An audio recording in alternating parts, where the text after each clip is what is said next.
Story 3. I was in Diyarbakir, a guest of an old man who possessed abundant wealth and a beautiful son. One night he narrated to me that he had, all his life, no other son but this boy, telling me that in the locality people resorted to a certain tree in a valley to offer petitions, and that he had, during many nights, prayed at the foot of the said tree till the Almighty granted him this son.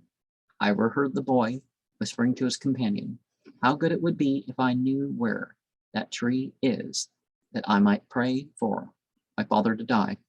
Moral: the gentleman is delighted that his son's intelligent, and the boy complains that his father is a dotard.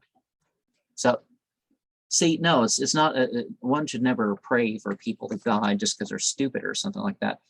Pray that they're kept from, they're bound,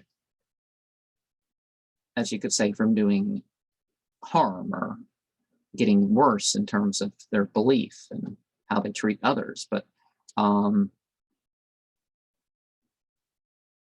not just, oh, my father's not smart enough, I hope he dies. It's like, no, don't do that to your family. Don't do that to anyone.